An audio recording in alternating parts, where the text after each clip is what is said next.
Hey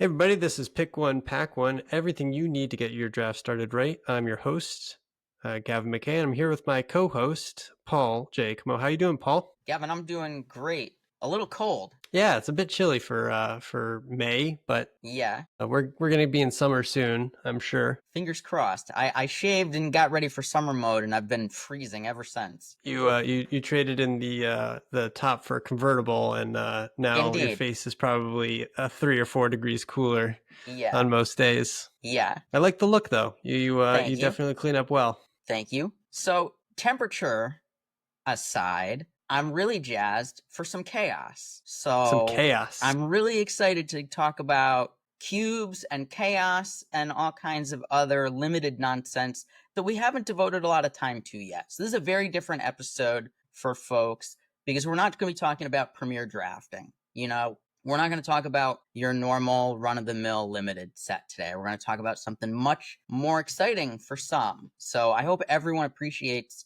and takes away something interesting from this episode when we dive in. Before we do that, though, we're going to kick things like we usually do with a little bit of a segment that we're just going to go straight up and call Pick One, Pack One. Gavin, what is your Pick One, Pack One in Tarkir Dragonstorm in these closing weeks of the format? Yeah, so obviously with Final Fantasy coming up, we've got some cards that, this set has probably the longest lifespan of the sets coming out this year, or one of the By longest far. lifespans. And so we've had meta changes here, there. In the beginning of the format, it was all about the soul tide decks and getting incremental value with harmonized cards. Then people really discovered the power of the 5-color dragons deck. After the seeded packs in sealed during pre-release weekend, folks started to migrate away from the clans themselves and just kind of go with an all-inclusive dragons strategy. And then to counter that, folks started to go into more aggressive strategy like Boros and Mardu. And so this format has really seen a lot of changes over the many weeks that it's been in production. So my picks for Pick One, Pack One, excluding bomb mythics like Ureni or, Ugin or Elspeth, Storms, like anything that's you wouldn't immediately slam down as a Pick One, Pack One, something that may be a little bit different, something that would kind of signal my favorite format or for my favorite archetype in this format would be a frontline rush, which is the combat trick in Boros colors. So it's a red-white trick. It can either at instant speed for 1 red and 1 white, it can make 2 goblin tokens, or it can make a creature get +X, where X is the number of creatures you control. So this combat trick can win you the game on the spot if you're swinging with a lot of creatures, especially the mobilized creatures. If you just have one that's unblocked, it can deal upwards of 7, 8, 9 damage just from one creature. And then if you're in a pinch and you need to just create 2 tokens out of nothing, either for sacrifice purposes, maybe a duty beyond death, or some kind of extra combat or board presence. If you need a board presence, that's a good thing to do in the early game if you're not swinging for lethal. The other card that I have under consideration is the Salt Road Pack Beast, which is just always a great card. It's better in multiples because you can go Pack Beast into Pack Beast. Pack Beast is a 7 mana 4/3 with 1 white pip that says that for each creature that you control, it's reduced by the generic mana cost by 1 for each creature you control. So on turn 3 or 4, let's say you played a Kintry Spirit and then, maybe a Shock Grade or something like that, you may have 4 or 5 creatures on turn 3, and you can play this for 3 mana or at best case like a 2 mana. And then, again, they're better in multiples. So you play one and then maybe you get another discount and you can play the other. So I like that they replace themselves. They just instantly draw a card. It's like one of the only true white card draw spells in this set. So getting any amount of card advantage or card neutrality from these and adding a 4/3 to the board feels really good. I think Hypothetically, if those were your two best cards in the pack, which would you take? I'd probably take the frontline rush. To be honest, I just really think that your opponent always has to be ready for it when you're in Boros, so it can definitely shape the way that they block and shape the way that they interact with your board. But it also is just like a very good. You'll always be able to do something with it, whether it's making the goblin tokens or making blocks very unfavorable for your opponent. And it can, it's way better if you're on the aggressive end, if you're on the fore end of it. It's definitely a lot better, but I think it's just slightly better than the Salt Road Pack Beast, if only because it's an uncommon and you're going to see it less often than a Yeah, common like the Salt Road Pack Beast. I've seen the Salt Road Pack Beast go very, very late in some lanes where white is open. totally. So for me, I have two very different answers. My first answer is obviously, like we said, setting aside the busted mythic, because I'm going to take that all day and go from there. Shout out Foil Ugin for anybody who knows about that story from this past weekend at SCG Con, which we will be having some SCG Con content coming soon. So stay tuned Absolutely. for that. For me, it's a direction of, do I want to draft an aggro deck or do I want to draft a 5-color soup good stuff deck? And for me, it's the pick between Quarry Mountain Stalwart or Dragonstorm Globe. Quarry Mountain Stalwart is the Boros 1 red, white, 3/3 human monk with flurry. Whenever you cast your second spell each turn, this creature deals 2 damage to each opponent and you gain 2 life. It pairs really well, with the 2-drop in red, whose name just escaped me, and I'm going to go The look it up Devoted right now. Duelist, Yeah, Devoted the Duelist. 2/1 with haste Yeah. that also has So, flurry that pings or yeah, just does exactly. 1 damage on your second spell. Yeah, so that's an ideal start in your aggressive deck. Is just going 2-drop into 3-drop with that. It's setting the tone of how your deck and your game plan are going to be. And setting Absolutely. that aside, Dragonstorm Globe, a nice mana rock, in this format in particular with its dragon focus. It's 3 mana for an artifact that taps to add 1 mana of any color, and each dragon you control enters with an additional +1/+1 counter. So, two very different strategies for when you're drafting each of those Mm-hmm. as your pick one, pack one. But it sets the tone for what I'm going to do. And I know going into the draft, when I take one of those picks, okay, Mm-hmm. this is the plan. Are there considerations that I'm no longer considering on the table because I'm saying, okay, I'm drafting this. This is what I'm doing. And I I feel like like that. I feel like Dragonstorm Globe is a little bit more flexible because you can pretty much put it in any deck, but it is at its best at home in a Dragons deck with Sagu Wildlings, Karakik Guardians, the whole gambit of all the different dragons that are out there. It just meshes so well with the summoner, the Dragon Storm Summoner or Dragon Globe Summoner. 3 that for 1 mana that can Tutor it up. grab. Yeah, it can tutor it up or a Boulderborn Dragon. It basically gets both parts. It gets the globe and it gets the dragon. So, if you're drafting and you want to push for dragons, that globe definitely a very high pickup. If you're seeing it go late, usually means that somebody else is not in dragons that's close to you. Would I first pick it? I have. I did kind of regret it. You do kind of want to get your dragons before you get the globe if you can, just so that you know that you've got something that's going to be impacted by it. But I wouldn't doubt that if you see it third or fourth pick and you've already picked up 1 or 2 really good dragons, that it's a slam dunk pick. It would be a slam dunk pick for me as well. And there's certain packs that are just not exciting. Mm-hmm. Sometimes you open up a pack and it feels like it's all air. And so finding something that gives you a direction is nice when your first pick feels like it's a blank. Yeah, I agree. I think that first picking any one of these cards is reasonable. But if you're going in forcing a certain direction, like let's say you wanted to force Mardu or you wanted to force Boros, there's nothing wrong with that either. I've actually found that you can pretty hard force Boros in this format, and you'll at least get a lot of playables. I mean, if you cut it hard enough, you'll get rewarded in pack 3 with a lot of playables because people just won't be getting the quality stuff. But it's a high risk, high reward type of thing because if there's another Boros or Mardu drafter that's sitting next to you or two seats down, it can be really challenging to find the right mix of things that you need because, like I said, the frontline rush, very valuable. Storm Singers typically get gobbled up pretty quickly. There's a few other cards that if you see them late, you know the lane's open, but if you don't see them or you don't come across them in pack 2, there's a chance that somebody else is fighting with you for them. All right, so let's talk now about Cube because Cube is amazing. Do you want to tell the folks about what Cube is and what the philosophy behind it is just a Yeah. little bit, Paul? So, Cube, for those that don't know, is a form of limited, and it is a very curated form of limited. Is the curated form of limited is the way I would describe it.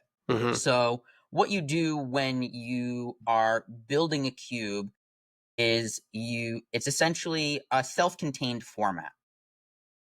I like to It's compare Cube to like kind of, I don't want to say like Commander, but there's usually some sort of theme associated, similar to the way that a Commander deck runs with a theme. You've got 100 cards that sort of mesh or vibe with a certain theme. In that way, it's kind of Limited's way of saying we're going to have a certain theme or certain type of theme across the entire cube. right, right. There are certain different types of cubes. Can you explain some of the different ones and maybe how The they the compare or cube differ? the cube that most people are familiar with, especially those that play Magic Online, is Vintage Cube, which is essentially like the greatest hits of all the most broken cards in all of Magic history. So your Black Lotus, your Moxes, your Survival of the Fittest, things like that. All of the most insane cards that have ever been Underworld printed. Breach. That's where your Okos are living, etc.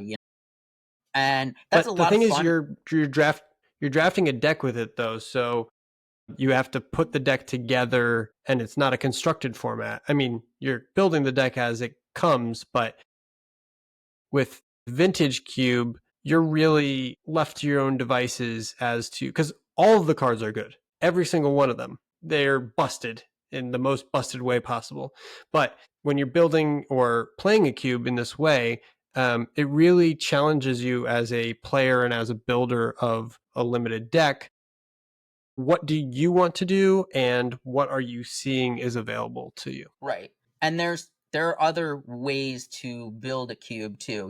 Vintage cube is the most kind of well known, the good stuff cube generally, even when it's not high powered with power 9 and stuff. That's kind of where people go when they think of cube. And that's usually what I suggest when people are building their first cube. Pick that as your theme. Just go with high power, high synergy type things, just do the most busted things you can put together. Some other flavors are things like Pauper Cube using all Pauper, all common cards, or Peasant Cube using all uncommon.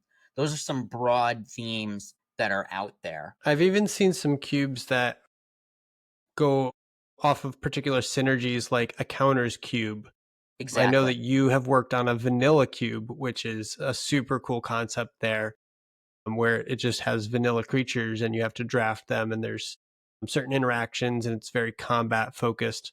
Um, it lets you impart a flavor. I mean, there's cubes of particular sets that you like. You know, if you have a block of, as they used to do, blocks of limited format sets, then you would actually be able to put a block together and just draft that particular type of cube.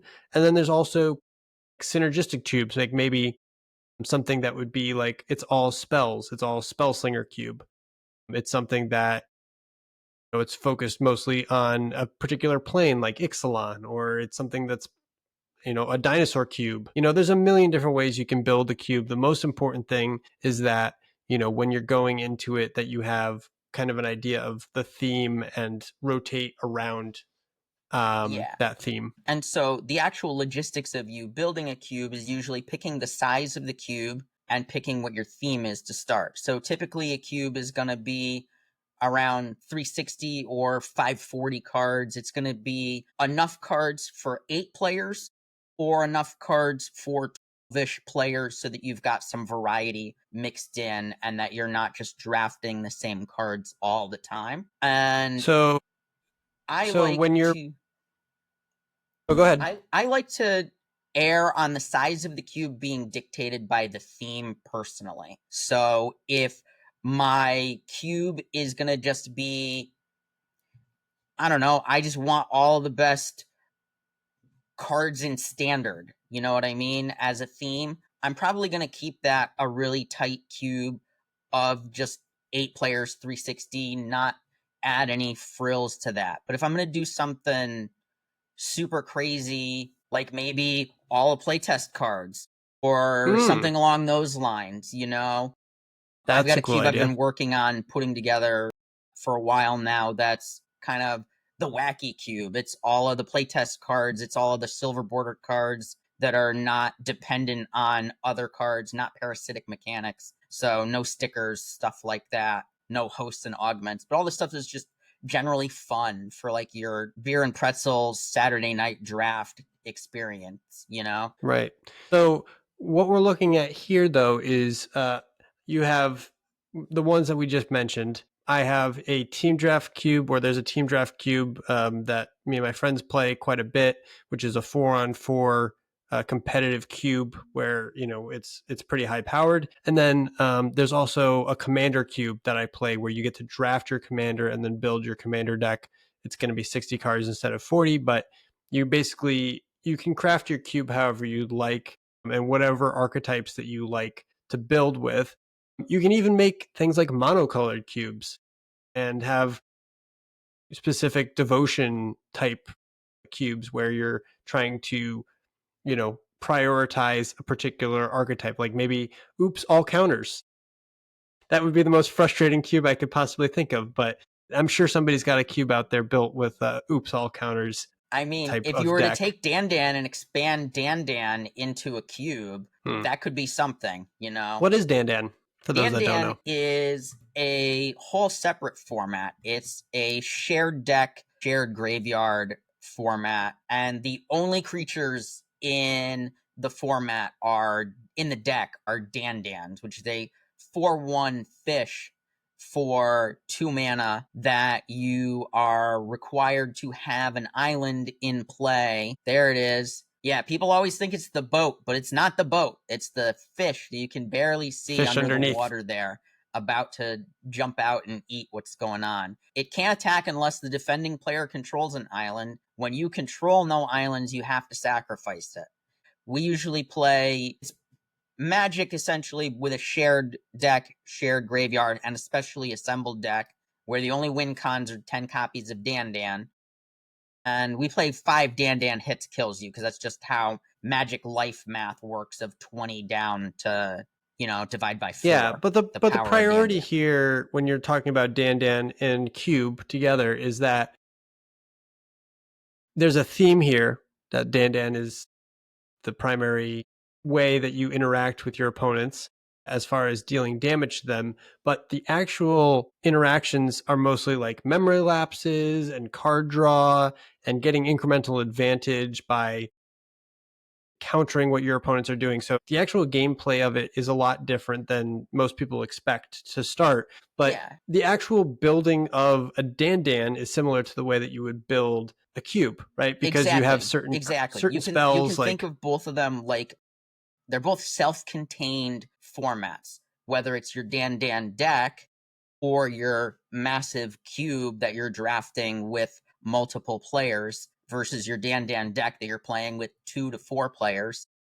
Actually, most people play Dan as a 1v1 format. I highly advocate you try playing it multiplayer with 3 four or players. 4 players. Awesome. It doesn't support more than 4 players, but 4 players or 3 players changes the whole dynamic of the game, because then it's paying much more attention to what's going to end up on top of the library, who's going to get it, who's going to have access to these resources, how many It copies actually of makes me accumulated knowledge are in the graveyard now? How many more could there possibly be? Things like that. It really taxes your brain on different levels, and I really enjoy the experience. The other thing too about four-player Dan is that it reminds me a little bit of Commander in that there's a little bit of politicking involved as well, Yeah, and that absolutely. you can form alliances that are temporary or permanent. Then obviously the only creature in the deck is Dan. You've got to have a good game plan going in and be willing to um, kind of play the game that you're seeing. But because it's a shared deck, manipulation of the top card, manipulation of the graveyard, and obviously countering and reverse countering counters can get pretty silly. The stack can get pretty silly in that game for sure. Yeah. It's definitely Speaking a of format all about the stack. Yeah, speaking of silliness, we said we were going to get to some chaos. Do you want to talk about your chaos cube? Yeah. So, what I want to introduce today to people is kind of the best of two things that I really enjoy. I love cube. I love drafting various cubes. I love anybody's cube idea. I'm willing to sit down and play it. It doesn't matter how crazy it is. I'm 100% there for it. I also really love chaos draft. And I Can started you tell the folks what thinking chaos draft is? Chaos Draft is a limited format where instead of all drafting from a cube that's been curated or all drafting Aether Drift, where you have all the same 3 packs, or drafting a format like in a block, like Invasion, Planeshift, Apocalypse, where everybody drafts the same thing, in a Chaos Cube, all the packs are different. So you have 1 pack of Aether Drift in the draft, say, 1 pack of Turkey or Dragonstorm, an Innistrad Remastered, a Murders at Karlov Manor, a Foundations pack. And all the packs are, there's only one in the given draft, So you just expand the number of potential packs that are in the draft based on the number of players that sit down to do your chaos draft and draft and see what happens. It is more a format about finding the open lane and figuring out on the fly what you're doing, because you're going to be looking at formats and packs and sets that don't necessarily have synergy. So it's Mm-hmm. digging to find, well, I opened this card from this set and it cares about +1/+1 counters. So that's something to keep my eye on. I opened this card that cares about Devotion to Blue. Maybe I need to look at what my blue cards that I could draft are and take things that have lots of blue pips in them, just for the sake of throwing some possibilities out there. Mm-hmm. Chaos Chaos Draft in general is really chaotic. The chaos part is intriguing, and I like where you're trying to find your deck in all of the silliness that's there. Embrace the chaos. I mean, Yeah, yeah. if you look at some of these cards here, because I have the cube actually pulled up in a chaotic random order here. There's no rhyme or reason. So if you could imagine getting a pack with, Firebrand Archer, Warmog Marshal, Omen Speaker, Rancid Rats, like you could get a pack that looks just like what it looks like on the screen here. So what are you taking out of it? You know what I mean? So obviously there is some power level options here. Like you want to have a kind of a wide variety of both not necessarily busted, but powerful cards, but also cards that are just going to allow you to play the game and do some fun things. Yeah, so Can you tell us? let's explain what's here, because I was just describing Chaos Draft, which is normal sealed booster packs that you open and pick out of, but Chaos Cube is actually a cube that has been curated, but not just by me. It's been curated by a collective of everyone that's ever played it.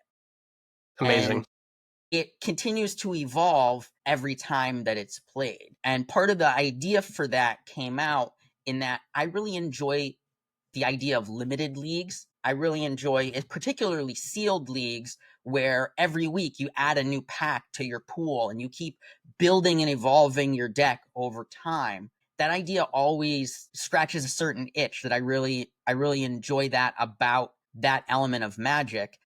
And you don't get to do that often, because we're adults, we have adult lives, and it's really hard to schedule that. It's hard Yeah, it enough is. getting 6 to 8 players to sit down and do a draft of anything, never mind something that's going to be ongoing week to week to week to week, or however long a league you would set up would last. So I really wanted that league experience in a format that you didn't have to dedicate a set amount of time to. It's just whenever we can get 8 players to fire a Chaos Cube draft, we can fire it with a Chaos Cube draft. Amazing. The other thing about Cube is that when you're building a cube, it's a good idea to curate it. You're going to put together your best 360 or 40 cards, and you're going to play it a few times, and somebody's going to come back to you and say, Gavin, Siege Gang Commander, that card is cracked. It's so good. It just wins every draft. And I'm bringing that card up because that's an example of a card that was in this cube from its inception that stayed in the cube for a long time. And the player that drafted the Siege Gang Commander won the draft every draft. Siege Gang Commander, for folks who don't know, I'll pull it up. Yeah. ours came out of a Dominaria Remastered pack that was in the inaugural draft that we did that kind of seeded this cube. And I'll talk a little bit more about how that works. But this is a 2/2 goblin. It's 5 mana. It's 3 red, creature goblin. When Siege Gang Commander enters the battlefield, create 3 1/1 red goblin creature tokens and pay 1 in a red, sacrifice the goblin. Siege Gang Commander deals 2 damage to any target. Any target. So it goes upstairs. And there's a non-zero number of other goblins just casually in the cube because there's goblins in most Magic formats. Most Yeah. Magic I have to say, settings have goblins. I love the flavor text on this card as well. Yes. Ready? The flavor text is Fire. fire? Yeah. No, not a question. It's a exclamation. But I like to think he's like very incompetent. So maybe it's a Yeah. little bit of a question. Yeah. So this card is ridiculously powerful when the situation is right. It's pretty cracked in the average limited format. Yeah. I mean, at 5 mana to, 5 mana plus then installments of 2 mana to be able to ping something down or kill your mana dork or, go to the face even. Yeah. Just on its own, it's a what, 2, 4, 6, 8 damage on its own because it can sack itself. Yep. So yeah. I think that's a pretty busted card. And so what you're saying is this curation happened kind of naturally, right? Like it wasn't like you went in and you were like, Siege Gang Commander, can't lose to that card again, So what happened and how the cube developed is that I had everyone over for a chaos draft, and we opened up a bunch of packs. There was a Siege Gang Commander, there was some other stuff. And I said, okay, we're going to draft this. We're going to play this. At the end of the draft, I want everybody to pick their 30 favorite cards that were in their pool. Doesn't matter if it's in their sideboard and they didn't play it in their deck that particular draft. Just the 30 cards that you like the most that you drafted in the chaos draft that we did. And we're going to set those aside. And those are going to be part of this cube. And then after we did that first draft, those cards all went into the cube and they seeded the cube. And then the next draft we did, we made packs with those cards. Those 240 cards came together. Yeah, 240. And yep, those 240 cards came together and got separated into 15 card packs given out to all the players. And then I took a random collection of sealed booster packs and I said, okay, we're all going to draft 2 packs from the cube and 1 sealed booster pack. All chaotic. I had a big fat stack of packs for people to draft. And when we chaos draft the chaos cube, there's a big fat stack of sealed packs for people to draft from. And we draft the packs first, and then we randomly determine by D6 the order in which we're going to open our packs. So whether we're opening the sealed pack, pack 1, pack 2, or pack 3, versus opening packs from the cube gets randomized, so it's different every draft. And it affects how the format gets drafted every time also. Because if you open the packs from the cube itself, you're going to fall into the synergies that have already kind of started to emerge from us That's drafting this smart. format a few Yeah. times. Whereas if you open the sealed pack, you're kind of just doing whatever looks like the good stuff. And so I like that it keeps it variable in that way. It adds another layer of chaos to the chaos. I have to say, it's got to be pretty gratifying as a Wizards designer to see people expressing themselves in this way with the cards that they've designed because, I mean, you're taking cards from, you know, like I see Dominaria cards, Dominaria remastered cards, which was a great set. That was actually one of the first remastered sets that I played, and I had a blast playing it. I see Infinity cards in there. I see stuff from Dominaria United.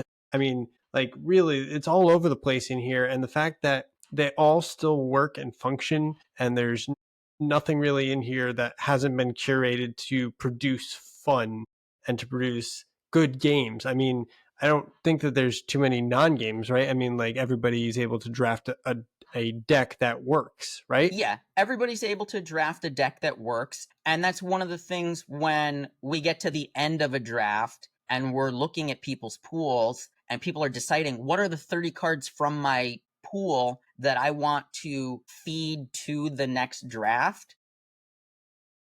I want to feed good cards that are fun to play with into the next draft so that when I sit down to draft this with Paul and whoever, that I'm going to have a good deck again and enjoy the experience, you know? Right, And right. that's where I really appreciate our circle of friends that have drafted this cube because people have put a lot of thought into what they want to experience. And, you know, for me, that's what drafting a cube is. That's what curating a cube is. It's not just putting together a collection of cards, it's building an experience, a play experience that you want to have and have over and over again with your friends. Right. I mean, if we're talking about immediate replayability and stuff that people come back to time and time and time again, I mean, Vintage Cube has been, obviously up and in use for I don't know when it was created, but it's been updated, modified, and curated every single time there's a new set that comes out. So the replayability of cubes and the curation aspect of it doesn't have to be a slog. It doesn't have to be, you're trying to reformat the entire cube every 30 days or something like that. A lot of people think that cubes are difficult to maintain for that reason. But to be to be honest with you, once it's built, once you have the core of your cube down, there's not much modifications that's needed unless there's something incredibly busted that comes in there, or you want to change an entire archetype. You find that there's too many good artifacts, or the power level's too high, and you want to take it down a little bit. It's really, I know it's a labor of love, but a lot of people get caught up in the fact that cubes have to be curated or that they have to be trimmed or pruned. While that's generally true, if you have a cube that's got a good base, you don't need to do too much to actually curate it. Is that right? Like, do you agree with that? I agree. I would say that there's new cards that are printed all the time. There's fun new cards that I want to draft all the time getting printed, you know? And so every time I see a new card, I'm like, We just mentioned what 4 of them in our intro. yeah, what cool cube would these cards go into, you know? So I'm always thinking about that when I'm looking at new sets,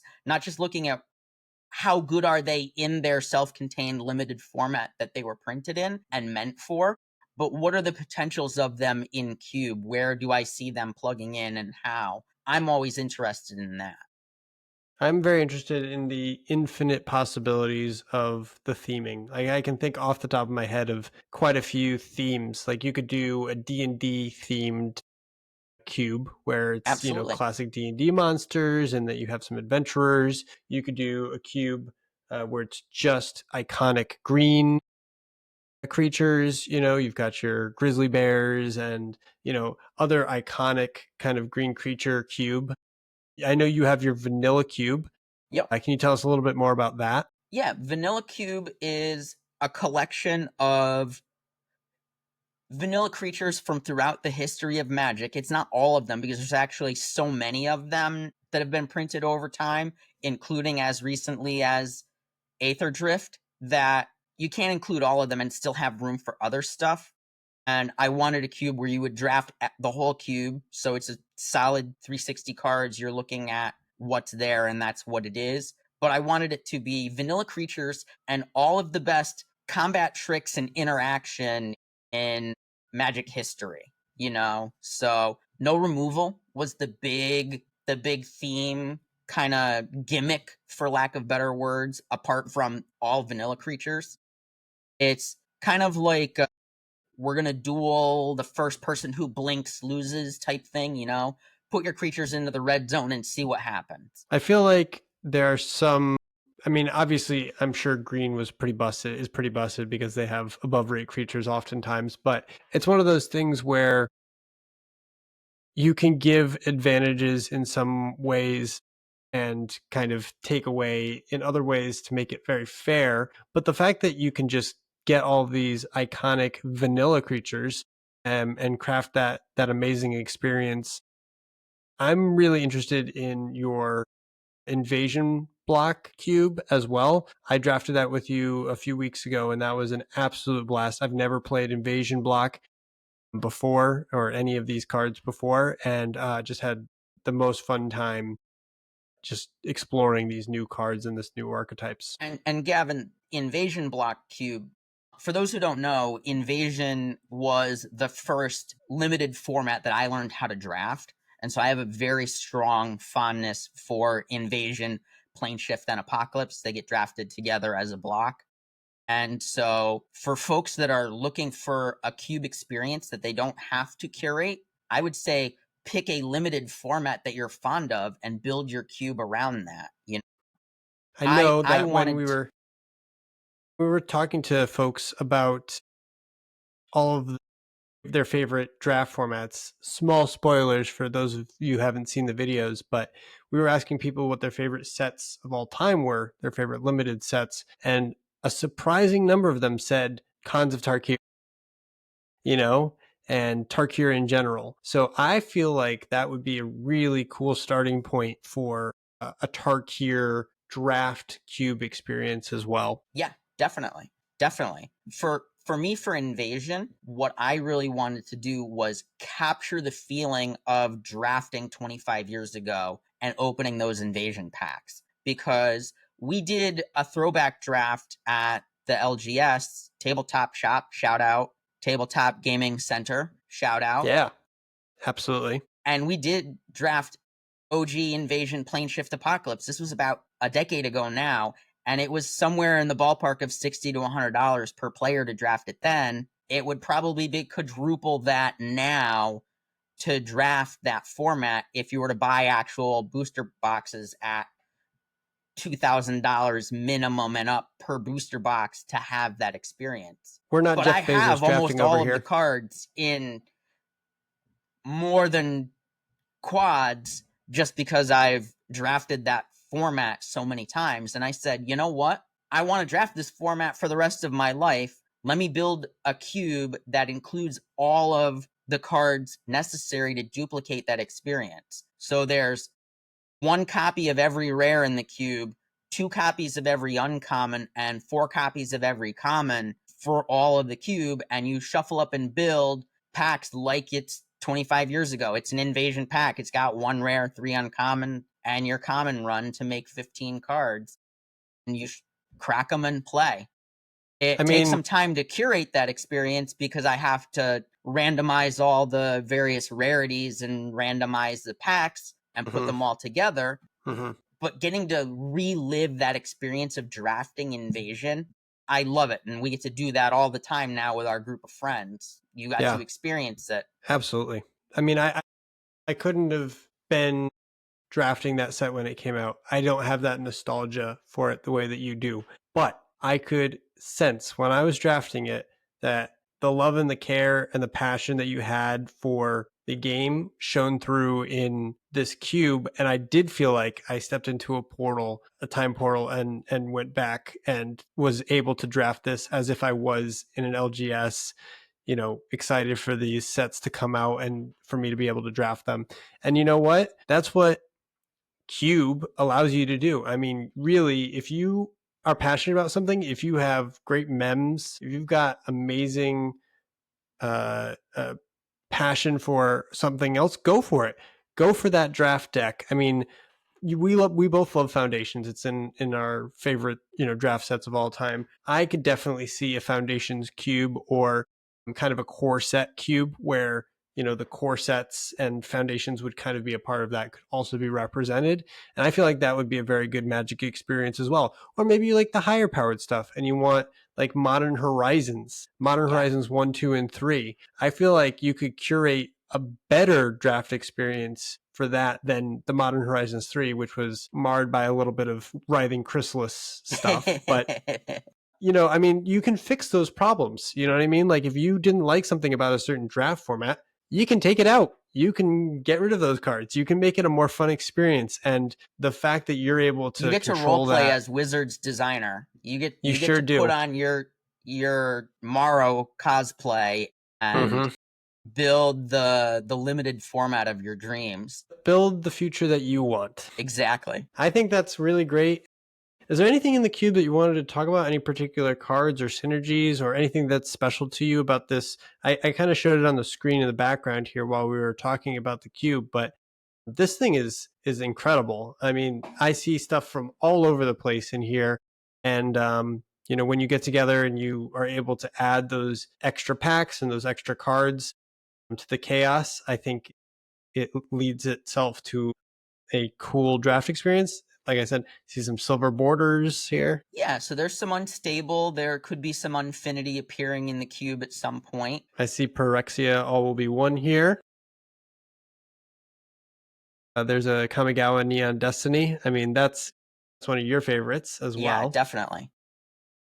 Are there any cards you want to talk about specifically? Well, I want to talk generally. I think it's interesting putting the cube on Cube Cobra, which for anybody who doesn't know, cubecobra.com is a website kind of like the 17 lands of Cube. It lets you put all of your cube list together so that people can see it and you can look at data from the cube. So Analysis. yeah, if you click on and that playtest. analysis tab, you can look at numbers. And it was really interesting to me when I laid out the cube to put it in Cube Cobra, how many blue cards were in the cube versus how many black, red, white, and green cards were in the cube. Because Yeah, it looks a I've little been bit. drafting the heck out of green every time we've drafted this cube because there's some really cracked limited cards that are in green in this cube. But it seems like other players have been gravitating more towards the blue and the black. I've also drafted the control deck in this format, and I've definitely enjoyed it. There's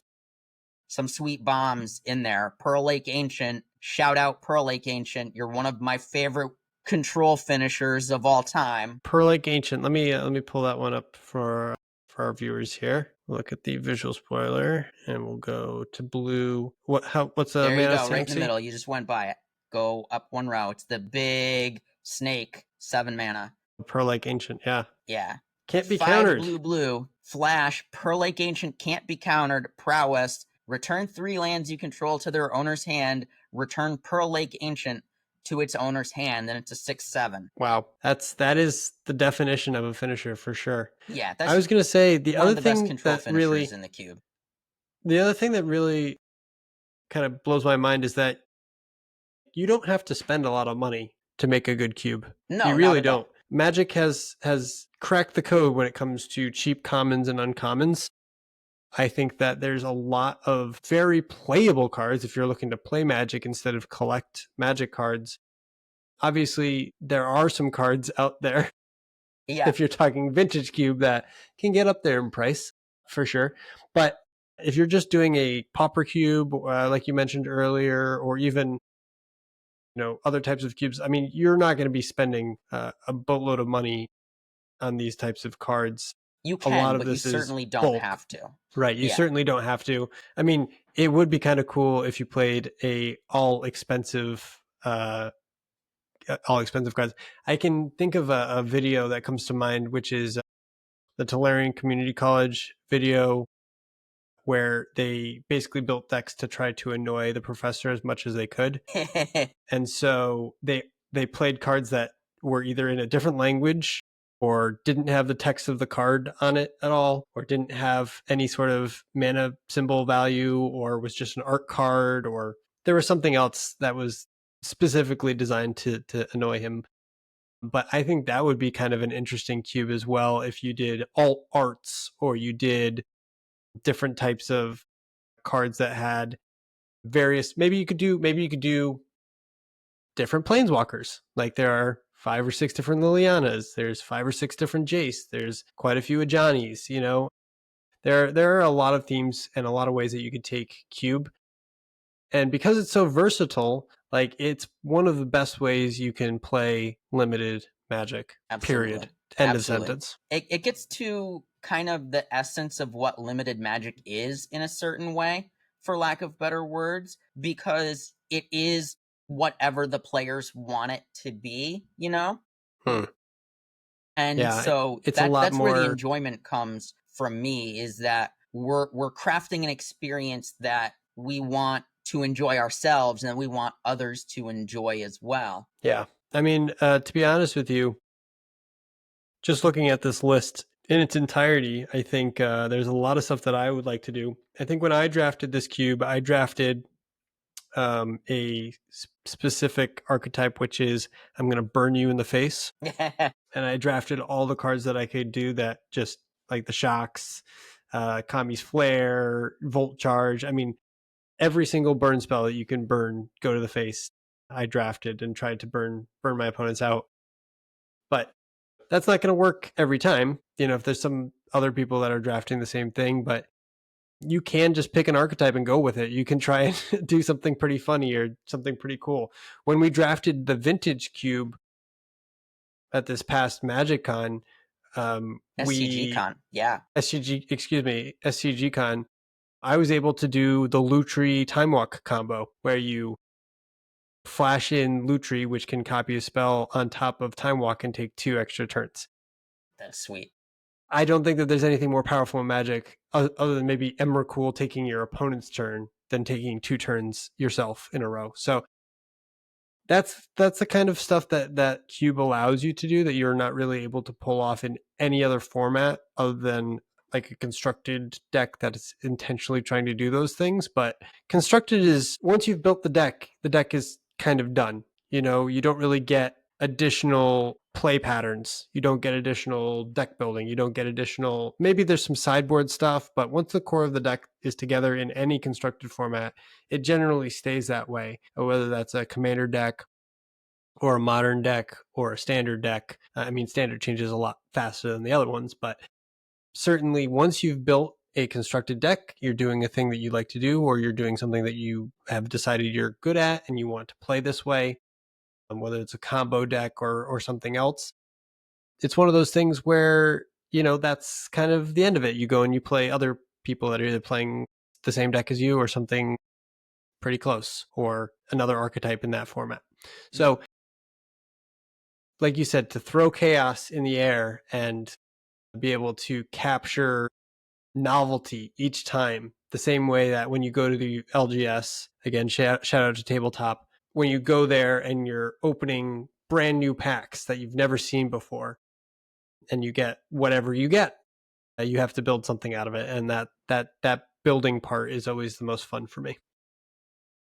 Definitely. I enjoy that as well. I really, though, have been fascinated by what other players care about. And it's been really cool to see people making decisions for what stays in the cube draft after draft with curating a fun experience in mind. You know, we talked about Siege Gang Commander was in the cube for a while, and the decision was made to cut it after it was the trophy winning deck, the crown jewel of the trophy winning deck, the fifth And it was a sixth draft in unanimous a row. decision too. It wasn't like there was people that were like, no, let's keep it in. No, Everybody voted I to think ban there it. might have been, of the 8 players that were there, I think there might have been one person that was like, just leave it in.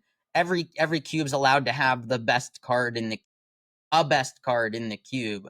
Sure, there's always And going I to be do one. kind of hear some of that argument, but I just felt like for the sake of variety and interesting things to happen, I felt like more interesting things could happen in the future if the card wasn't in the format. So I was happy to see it make the The cut. other thing too is if it becomes unbalanced, or if you change the draft cube environment and it changes again, it can always be re-added. Like that's the other thing, is like it can always come back if people are like, wait, we missed Siege Gang Commander, we Well, missed his dopey face. the way that the Chaos Cube works is things only stay in the 240 if they've been drafted at a previous something. Once they're out, the only way for them to reappear in the cube in the future is if somebody cracks another one in a sealed pack and we put it into the 240. The So you're goal saying is, there's a chance. if we keep drafting Dominaria remastered packs, or wherever Siege Gang originally came in, Onslaught maybe, somewhere around that era. Somewhere around there, yeah. Yeah, somewhere around that era. He was in. Oh, he also was reprinted in the Boombarrow Commander decks. Not going to The draft one of Dominaria those. Remastered. Dominaria Dominaria Remastered, Promoted. definitely. And then Target Dragonstorm. There's also Pyrexial V1 Commander. Yeah, Looks like not there's gonna, quite a not few gonna draft printings of this that. guy. Magic 10th 10. edition, Scourge. So I wasn't too far off. Yeah. Couple of core But sets. yeah, Dominaria and Dominaria Remastered. Probably the could more also likely be. ones. I've got a Dominaria pack in the current stack right now. I've got Looks like in the this one box was in the. currently for us to draft. There are 24 packs that are in Looks like the draft box, and so we'll draft 8 of them the next time we draft, and then we'll draft another 8, and then we'll draft another 8, and then I'll refill the box with some new chaos. But we'll work through this and then see what shows up. I even have in here, shout out our friend Jacob Bard, who gave me an invasion pack. Oh my gosh. That I am very excited for us to draft when we get there. I mean, that's going to stay in the box. Your favorite thing. That's going to stay in the box until Jacob's able to join us at a chaos. Give a quick prediction. How many of those cards from Invasion are actually going to make it into the Chaos Cube and stay there? So the funny thing about Invasion block generally is the creatures are bad for the most part, but a lot of the spells are cracked. Almost every spell in Invasion block cantrips or is like really good on rate, you know? Right. Yeah, I noticed that too. So like, I think probably like, I don't know, 5 or 6 cards from it, you think? I would be happy if 1 or 2 ended up in. Honestly, the thing I would most like to see somebody open is Factor Fiction. So Factor Fiction would be a sweet include in the cube that would probably just live there for all time.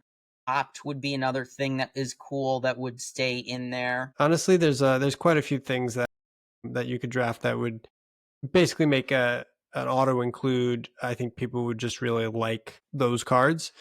Is there another pack that maybe you're looking forward to adding to the cube? Is there another favorite? So from what I've got in the current stack, Invasion is definitely what I'm most excited about.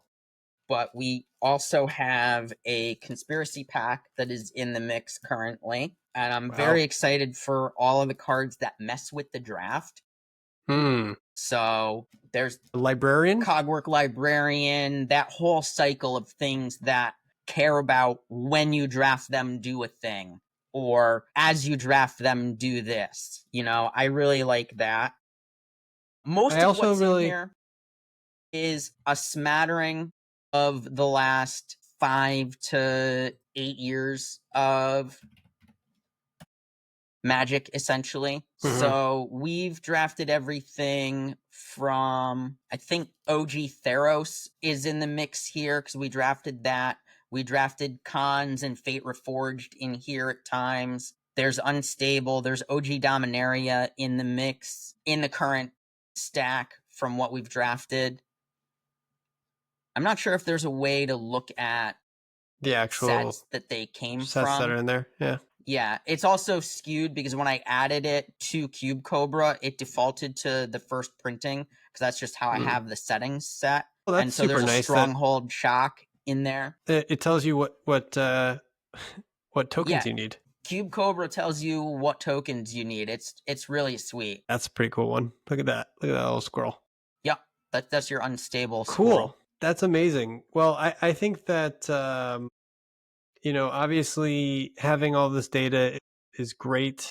And cubing is something that's very near and dear to both of our hearts. I personally don't have a cube yet, but I'm going to be inspired by this episode to maybe crack some ideas, draft some ideas on paper, and figure out what direction I'd want to go in. And then who knows, maybe sometime in the future, we could have some subscribers or some other fans come and do a cube draft with us. That would be really fun. Gavin, we should build a pick one, pack one cube, and we I should agree. take suggestions from the audience. So let's.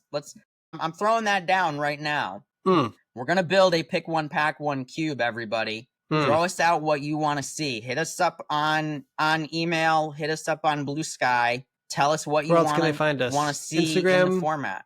Yeah, Spotify, Instagram. YouTube. Yeah, pick one, Share pack one pod. share what cube ideas you have. If you have a cube already, we'd love to hear about what cube has done for you or what cubes you've played and what you've enjoyed.